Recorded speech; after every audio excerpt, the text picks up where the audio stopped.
Oh, awesome. All right, yeah, we'll be in touch.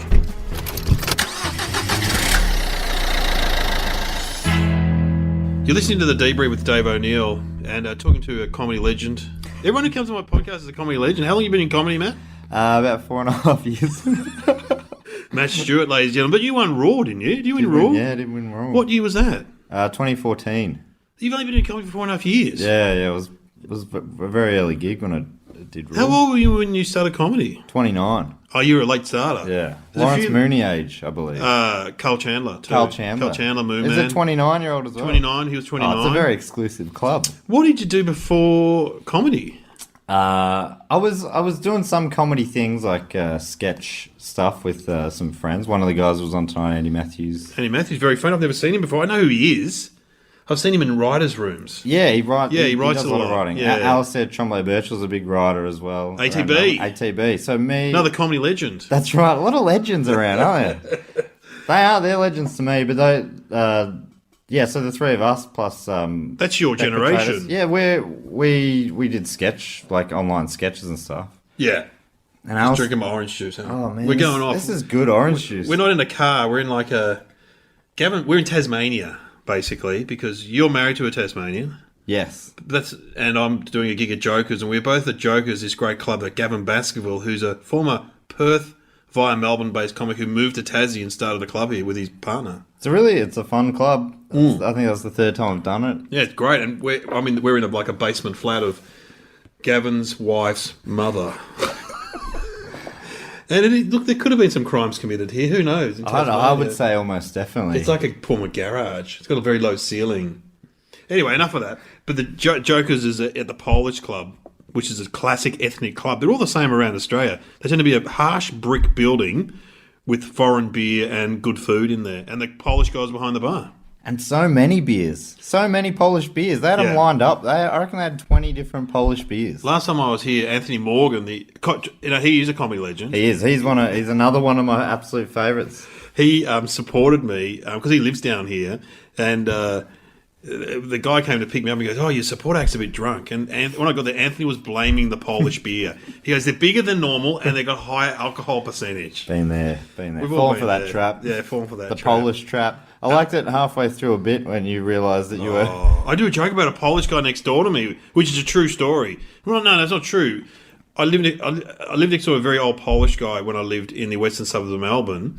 And yeah, I do a joke, and then I said, I just realised I'm in the Polish club. I'm doing a joke about an old Polish man. I can see the barman giving me dirty looks. Because he's a genuine Polish guy, the barman. He is very genuinely Polish. Very genuinely Polish. But we used to live next door to this guy called Stan, and he was a bit of a hermit. And he was in his late 80s, and he used to give me snippets of information about his life. Sort of I seriously was putting out the bins at one day. He goes, "I tell you a story. You want the story?" I'm like, "Yeah, I love stories, man." And he said, I was in the camp, the Nazis. I'm like, "Oh my God." And he told me that his job was to he made shoes in the camp. Yeah, this is not. Anyway, so when he died, right, and he was always a bit scared. He was always like, you wouldn't see him on the street a lot. When he died, the police had to jump my fence and they found his body. And hello to the people that bought that house. Anyway, renovated it. Anyway, they asked me, did he die in the house? I'm like, no. He died in a hospital. He died right there. Anyway, Stan, it was revealed. The cops showed me all these papers. I don't know why they showed me his personal papers, but he was accused of being a Nazi war criminal. Oh, fuck. Yeah. And because he told me this story about how he was walking down Ackland Street one day, Stan, he goes, and the Jewish people run out and they pushed me to the ground. And they said, "That's the man from the camp." And I said, "I made the shoes there." I'm like, oh my God. So he went to court because they had his witness statement from the court case. Yeah, anyway. I don't know if he was found guilty or not guilty. Where do we go from there on a podcast? Well, you said you had a great Nazi story. Everyone's got a next-door Nazi. Next-door Nazi? Like Stan. Anyway, I don't think I've ever lived next door to a Nazi. It is funny. I heard another story about you recently where a cop was telling you stuff that they shouldn't be. Does that happen to you a lot, where cops just open up? Occasionally. Yeah. Cops. Cops. Well, I've been pulled over several times and I've got off because they recognise me, which is great. Well, it's not great because I was speeding. I was going between gigs and this cop pulls around, this older cop and a younger cop, and the older cop goes, "Do you realise you're doing 100 kilometres in a 60 zone past my police station?" Like, he owned it. Anyway, so he goes and talks to the younger cop, and he comes back and he throws the licence back in. He goes, "Apparently you're some kind of comedian. My colleague said, so we're going to let you off. If it was up to me, I would fine you, because I didn't find what you did very funny at all." Now, you shouldn't speed. And I didn't realise I was speeding. I mean, well, you didn't realise you were going nearly double. Yeah, it's not Only good. 40 k's over the limit. It's not good, but, you know, it's... I love it. It happened. The younger cop overruled and said, "Oh, apparently you're a comedian." Yeah. I The didn't know younger there was that kind of license to speed. No, it's interesting, isn't it? No, yeah, well, they let people off, though. Have you ever been let off by the police? Never been let off, but I've never been a comedy legend. Yeah. No, I just appointed you. Oh, sorry. So Well, four from and a now half- on. So you must have done a job, though, before. Yeah, What I- did you train to be? I didn't. I did an arts degree, You're like me. but I only took 4.5 years. I took 8.5. That's true. 4.5 seemed like too long. One semester, I did one unit. Where did you go? Monash Clayton. Oh, it's a long way out. Not from Moorabbin where I was living. No, just it was one bus. Moorabbin. So Part of the attraction to it. let me ask you this question. You grew up in Moorabbin. Did you ever go to the Moorabbin Bowl? Yeah. Oh yeah. Surely every AMF. birthday. It's Yeah. still there. Yeah, it's still there. And you really are a St Kilda fan? Saints fan. Yeah. You did some very funny material about the Saints tonight. And you walk down there. Yeah, you used to walk down there? Yeah. I've been to that ground. I'm Right not at into the footy, end. but that's an amazing ground. It's been knocked over at the moment. They're redeveloping it and moving back there as a training. Yeah, that's good, isn't it? Yeah, it is cool. What do you call that ground?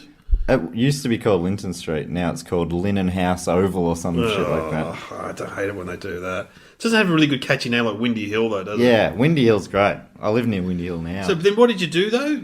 I worked in Moorabbin as an air conditioning salesman. That's right. So real. I don't know why I know this about you. I've asked you this question before. I think Kappa loves that as Nick the Kappa. most boring detail about a human ever. That I used to be a Moorabbin air conditioning salesman. He's like, I'm falling asleep in the middle of this sentence. Yeah, but you know what?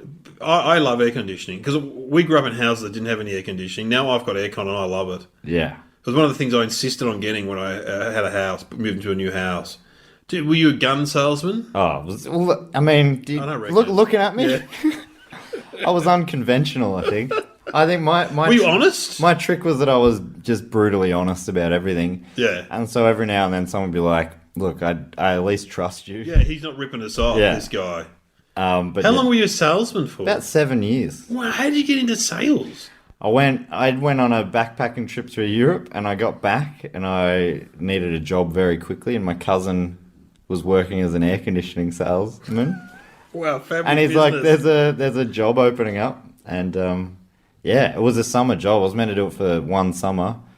And it was just 7 years later. they were really cool people to work for. Yeah, well, those all Super supportive. They were free to let me go Do gigs and do stuff. gigs or whatever I wanted to do. You know, they were very.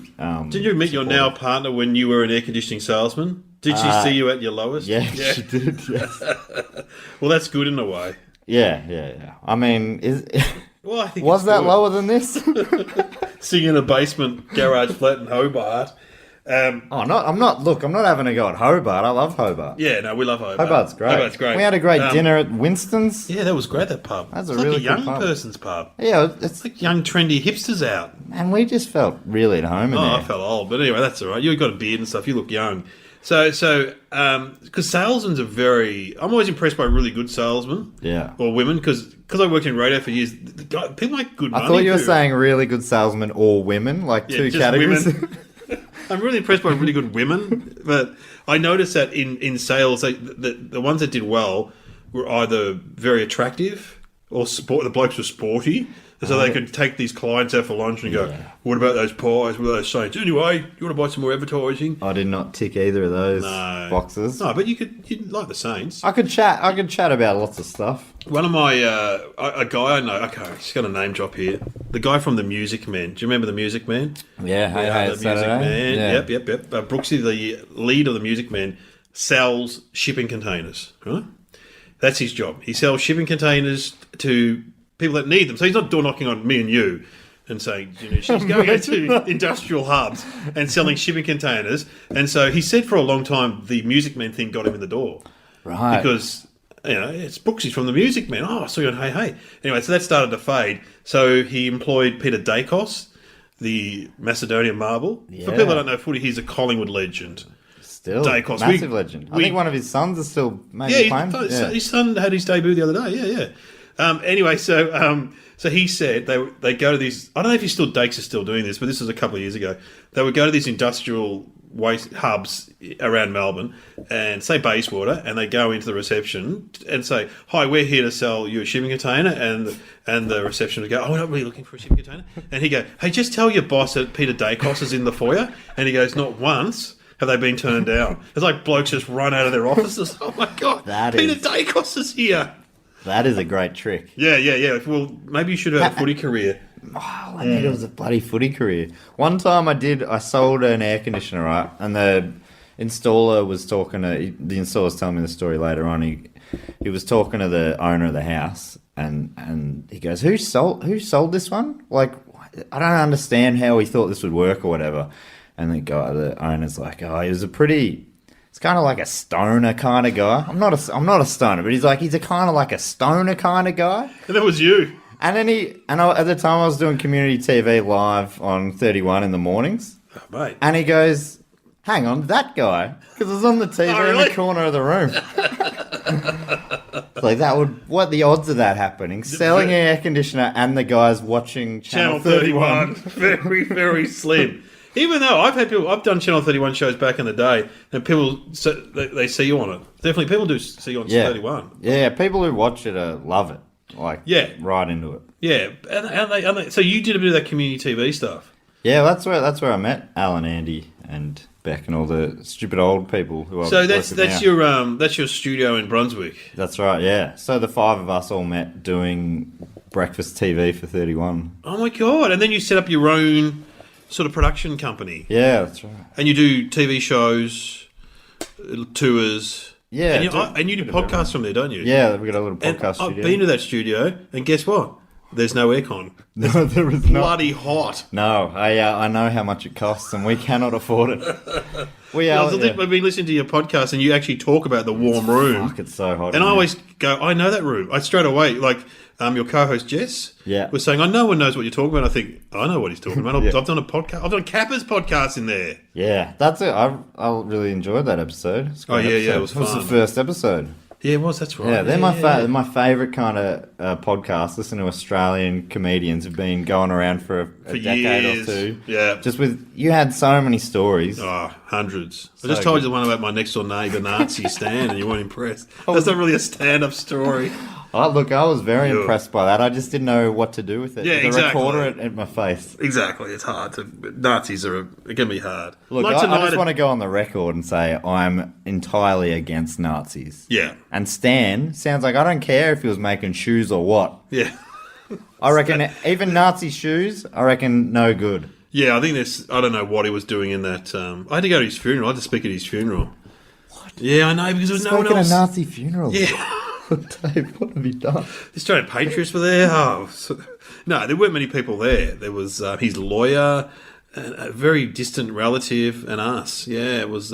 Anyway, look, he lived a very lonely life. So, enough about Stan. I'm sick about talking about Stan. But yeah, what was like tonight at Jokers in Tasmania? The crowd seemed. Was it politically correct, or I couldn't work it out? I'm a pretty politically correct guy, but I reckon there was some sort of an undercurrent, just a nervousness when you were edging towards something or sexual. Any of it. I think at one point I said something about suicide, and that definitely took the breath out of the room. That was funny though. There was a few little moments where people just just little trigger words without worrying about the context that Nazis. much. I talk about Nazis. I talk about my dad getting more medals every year because he's a war veteran. I think that stuff went quite well. Yeah, they really love the pedophiles. Yeah, I know. I do. I know. That's the thing. I did a school in Ballarat, which was a hotbed of pedophiles, and the woman said beforehand, not kids. It was just parents and teachers. And I do a lot of those gigs, and she said, "Please do not do any pedophile jokes." because this was one of the bad, and there are some survivors here. We're trying to rebuild this school. I'm like, yeah, no worries. And then when I'm on stage, I've got so much stuff that seems to reference my first routine's about how I go to the park a lot. Well, my kids are at school, so I go by myself and hide in the bushes. And then I'm thinking, you see this one up the back of the room, like looking horrified. Anyway, That's what you opened with. that's what I opened with. Then I talk about the Scouts and oh god, You're bailing on a lot of lines. Yes, but yeah, it was interesting because I remember being in Hobart a couple of years ago and doing this room, and then when the lights went up and I looked at the crowd, I thought, oh, they're all ABC viewers. They're more your ABC, Which is your day job. yeah. I do ABC radio and So stuff. it makes but- sense that that's who they would be. Yeah, and they see you from Spicks and Specks too. Yeah. Does your radio show get down here? No. They got I'm their just own. filling in on the ABC, but no, they've got their own breakfast Yeah, right. announcer. It used to be Andy Muirhead. He was convicted of having pornographic images, but he used to be a comedian in Tasmania. I used to see him at gigs here. Yeah, right. Yeah. And I said, how you going? He goes, not good. I'm going to jail tomorrow. Oh, God. Anyway, gone down a very bad path. But How does this happen? but I reckon. Someone told me that Hobart's got one of the highest levels of tertiary education. Yeah, it feels like a very smart city. A bit like Canberra. Canberra's Very smart, though. similar. Yeah. Canberra's very similar. And normally, this feels like normally the higher the tertiary education level, the more progressive. Yeah. And progressive sort of, I say progressive, you say PC. Yeah. Exactly. Which I don't mind. I don't mind that at all. But because I do such mainstream broad gigs, a whole range of gigs, you've got to adjust your material accordingly. Yeah, right. And how far into the show are you figuring that out? Because I mean, tonight there's a few acts before. But you can't really make a call based on everyone else necessarily. Yeah, you sort of can. But you look at your jokes and go, oh, I won't do that stuff. I'll do that stuff. If you're at like a footy club and they like really swearing and rude stuff, you just do all that. You look through your jokes and go, I could do that one, that one, that one. Whereas tonight was more a thinking crowd. Yeah, I'd say. I think it definitely seemed like a smart audience. I thought it was a good crowd. It was a good show, I reckon. Yeah, we killed it. You were a great MC. Oh, we smashed it. We smashed it, and Andy was on your mate. Andy Matthews. And local comic Rob Braslin. Very funny. He's very funny. So funny. Yeah, he's great. He's great. Well, good times was had by all. I'll tell you what. So why did you... It's interesting because you haven't followed the path of a traditional stand-up where you're just doing gig. You're sort of moving more into the media. Is that correct? Because your podcast is quite big, isn't it? It is, yeah. What's it called again? Do Go On. Do Go On, yeah. Yeah, people seem to like it. But you met a fan there tonight? Yeah, there was a listener Phil? there tonight. Phil. Who I Phil picked Kidd. on? Down the front? You picked on him in... I mean, if you call going, you're a very beautiful man picking on, then sure. But I wouldn't call that picking on. Yeah, but also he had a very old person's name for a very young man. Philip. Which is more my generation. Philip is an And he looked old school 20... man. He said he was almost 30. Yeah, he'd be 20. And he had a mate with an Icelandic name. Yes. Called... Have a go. We can't even remember the name. Nitschul or something like that. Start with S, but that's all I've got. Scenery. That's it. Scenery. And I said, are your parents Icelandic? No. Have they ever been to Iceland? No. But he was, you said, is it a made up name? He said, yeah, I guess. He wasn't giving a lot away. You really had to delve. Would you say you're a qualifier? Is that what you said? I can't even remember what I said. He said, I'm a real qualifier. And then he said, then I talked to another guy who had a brain injury. Yeah, who really picking him out. I know, I'm good at that's happened to me before, but he gave me his book. He's written a book about his brain injury. He was great. He was great value. He sat front row center. Yeah. He was laughing a lot, and he said he just loves a laugh because he was working as an engineer and he fell off a trailer and took a quarter of a kilo of his brain out. What? Yeah. And he went into a coma for 3.5 weeks. Fucking hell. I'll lend you the book. I've got the book. That's all. He brought a book in. Yeah, I swapped books with him. Oh, that's awesome. Yeah, so I'm going to read it. Have you plugged your book on here before? I know you've got an advertiser, but I've got a book. with the Devo hat. Yeah, with the Devo hat, the summer of '82. The what do they call them? They're not flower pots. They're called sun. It's an energy dome. Energy dome. But yeah, they used to call them flower pots. Right. The flower pot on the head. But getting back to you, so you've gone down that route where you've set up the studio. I guess, well, in a lot of ways, I started there, and then I did stand up after I'd already done some media stuff. I get it. But I don't know. I wanted to do stand up for a long time. I saw you in what year was your Unfit for Life? It's 2001, I reckon. 2001. So I've been going to see shows a long time, but it was that funny thing where I think some people just go, "This is what I want to do. I'm going to do this," and I was more like, "This is amazing. Imagine if you could do something like that." You know, it didn't even seem possible. No, well, of course not. If you grew up in Moorabbin, what is possible? Yeah.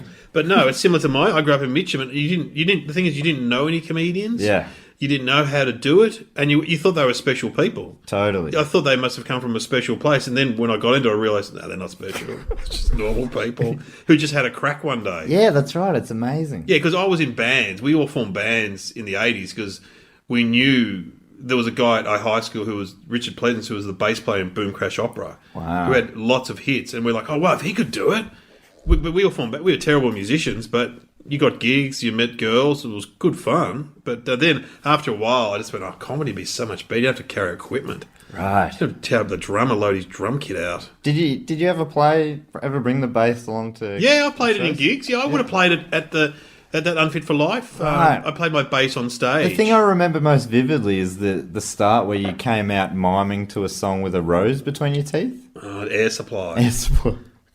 I'm like, this is rock star comedy.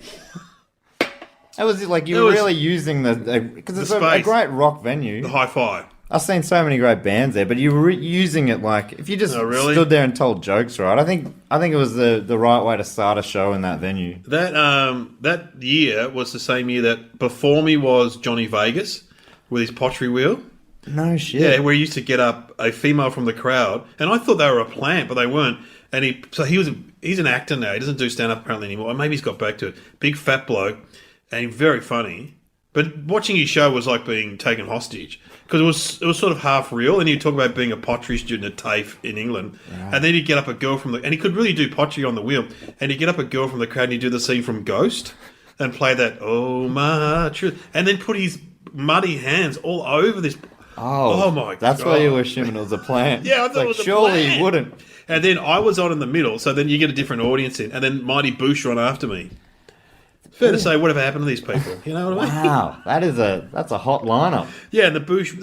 I remember talking The Boosh were big back then. No, they had a big, massive cult following. They hadn't done their TV show, Right? but they got a big cult following, kind of almost immediately because Noel was so good looking, and Julian was very funny, and they really their show was very funny. Did they win the Barry? Yeah, I think they did. I think they did that year. Yeah, they did for the Arctic Boosh.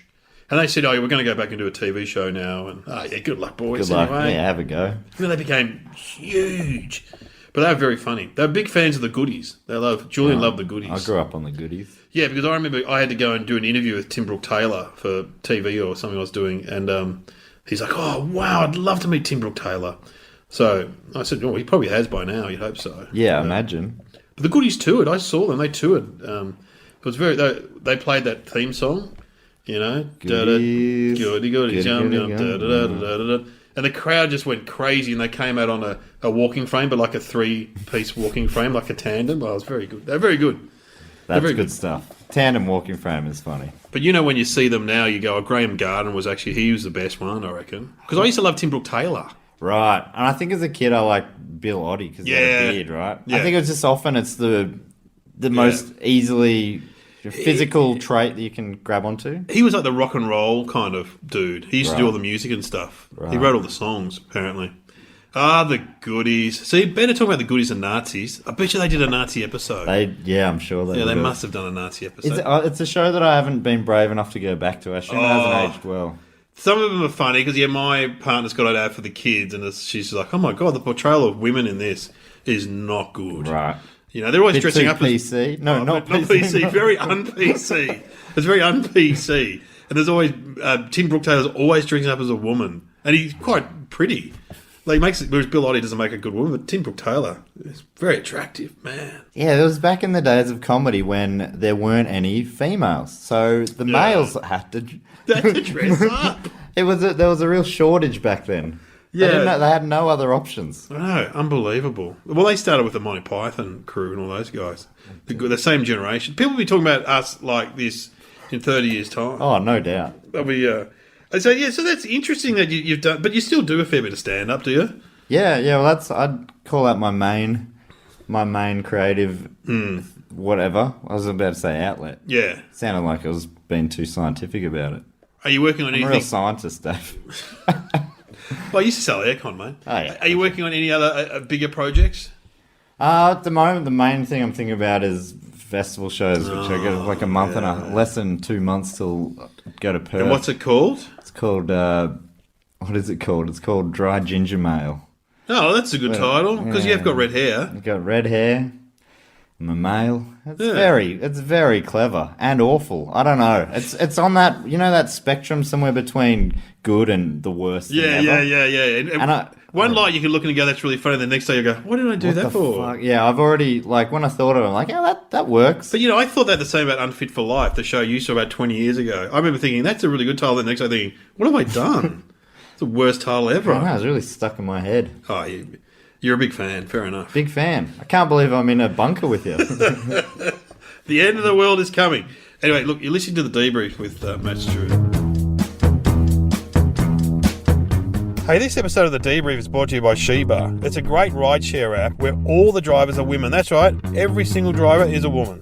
So set up your account by downloading the Apple or Android app, and multiple users can use the one account. Enjoy the one account. And also, this is a great idea for dads like myself. You can set up an account for your daughters. Corporate accounts are available too. Sheba also takes booking. It's female-only driving service. You're back on The Debrief. We're in a bunker in Tasmania. Normally I'm in the car, but no, we got dropped off here by Daryl. Daryl Peebles. The comedy legend from Tasmania. Yeah. He used to be in a double act down here in Tasmania. Really? Yeah. We rode with his vest. His vest was hanging up in the car, I reckon. Oh, that's probably used to pull that out. Yeah. He used to do musical comedy Yeah. with another guy. He gave me his card. I think he's like he's Dr. Comedy or something. Yeah, right. Oh, no, he does kids shows, I think. Yeah. He's al- a very funny man. He was also in the Navy. Really? Yeah, he was in the Navy, Daryl. That's a guy. He should write a book. He should write a book. Yeah, he'd have a fascinating life. Okay, I've got my debrief questions. What went well tonight and why, do you think, Matt? The headliner was great. Oh, yeah, that was me, but yeah. I mean, Actually, it didn't go that well. It was okay. It was No, good. I thought you did well. I think you did really well. Well enough. Hey, Dave. Hey, don't talk yourself down. No, I thought everyone was very funny. So it was a Christmas themed episode. Show, and before the break, What was that? oh, It's like a pass a parcel. it was a parcel, and I didn't realise that I had control to stop the music. And So I- I'm going, all right, this is going on, and on and on. How are we going? You guys still? And I'm making fun of it. I'm going, oh bloody! I think it already is Christmas. So Merry Christmas, everyone. And they're playing the Lou Vega Christmas mix. Yeah, and it Apparently you had the power to stop it. eventually someone's like, whenever you're ready. And I'm like, oh fuck! Have I got the power? Stop it now, then. Let's stop it. Well, that segues into the next question, what didn't go well and why? And I think Where the Christmas pass a parcel. I think, yeah, well, that was, in the hands of a real pro. I think that could have been a lot of fun. Parcel, but- What any organisational hazards that got in the way tonight? I mean, I've listened to your podcast Yeah. a good amount of times, and I am not at all prepared for these questions. Isn't that? The Polish beer, were you like Morgs and the Polish beer got Polish in your beers are way? great. Yeah. I had the IPA, a Polish IPA, a Polish Indian Pale Ale. How was that? It was nice. It was different. One organisational hazard that got in the way was that we were at that pub, the Winston, and your vegetarian tacos took a long time to come out. It really did. I ordered first, and your chicken burger came out a good 10, 15 minutes before mine, I feel that the chef was punishing you for being a vegetarian. which is feels like chicken should take longer to cook than Yeah. zucchini. Oh, I just reckon they have all the chicken pre-prepared, and then he goes, "We've got a vegetarian order." He's like, "Oh, Oh, God, fucking you hell. got to bloody grate the Here zucchini." How can we do better next time? Look, I mean, why? These feel like questions that you're more qualified to answer than me. Tell me, Well- what could I have done better next time? No, I Dave? thought you were pretty good. I thought you were really good because emceeing can be one of the hardest jobs. I love You it. set it up well. You told them to clap and give a bit of energy to the room. Because the worst thing is when comedians get up to MC, they don't explain what's going on. You explained the night, which was really good. You didn't go on after me and do 20 minutes of material and bring the house down? I've had MCs that do that. I heard that long ago. It always rings in my head that you never do material after the headliner. Oh, once I did a winery in the Yarra Valley with, we won't name him, we'll just call him Lawrence Mooney. And he was MC, and of course in the winery he's just getting more pissed, and so I headlined. It was a long night, and Mooney was having a great time, and they were loving him. And so I said, anyway, I did my half an hour, and I said, oh, yeah, okay, blah, blah, blah. Here's Lawrence Mooney back again. And you could see in Mooney's eye, he goes, all right, we've had a great night. And he and then he just takes the mic out of the stand. He goes, the Yarra Valley's pretty good, isn't it? I love living up here in the Yarra Valley. So I'm just like, I just drove off. I could hear him going as I drove out the driveway of the winery. He was still going. Good on him. He was loving it so much. Now we can play a song now. Oh, this is hard. Yeah, because you're a big music head, are you? Yeah, I think it's one of the things I spend a lot of time with. Really? Listening to music. Well, what sort of music do you like? Pretty wide range. I'd say I whittled down my top 3 bands to Pantera, Tism, and the Beatles. But that's quite a Pantera's an odd one. yeah, well, I mean, you know, They're like a heavy metal band, aren't they? Yeah, they're like a Texas heavy metal band from the 90s. Yeah. Into the early 2000s. Have you ever seen Pantera? Yeah, I saw them in 2001. Were they good or? They weren't that good that night, but it was right at the end Of their career? Yeah, the guitarist got murdered like 2 years later. Got murdered? Yeah, on stage in America. How? He was gunned down. So Pantera. Well, people didn't like. Gee, that's a very negative reaction to a concert. Pantera started falling apart. Right, the singer and the rest of the band were having issues. So they were like, there was a long hiatus. So the rest of the band, well, the drummer and the guitarist, Dimebag Darrell and Vinnie Paul, started a side project. I love Vinnie Paul. Go on, yeah. Vinnie Love Paul. Vinnie Paul. Vinnie Paul, yeah, hyphenated. Vinnie Paul's no good, is it, as a name? But very good drummer though. But Yeah, so sure. they started this band, and Pantera fans, some of them blamed those guys for breaking up the band. So it was a Pantera fan who killed him. Yeah. What, shot him? Yeah, shot him, and then he got killed that night by an off-duty cop. The murderer. Yeah. So I think it's a bar staff, like I think half a dozen died that night. Bar staff, Oh, my God. security guard. Something I did not know. Yeah, that's a rough story. But anyway, they're really. I like the band a lot. Or you know, And the Beatles, did you see them? but I saw Paul McCartney a couple of weeks ago. Oh, was it good? Yeah, so good. Maybe the best concert I've ever been to. I reckon. Really? Yeah. Did you do Live and Let Die? He did. Great He did Live and song. Let Die with fireworks. Oh, Live and wow. Let Die. Bang. It was Banana. amazing. Banana. Such And a- Tism. And I Tism. love Tism.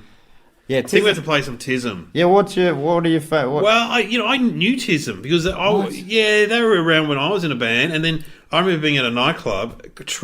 We used to go to, like, alternative nightclubs. There was one called Thrash on Bridge Road, where it wasn't your normal doof. They'd play like The Cure, all the Yeah. goths would get up and dance.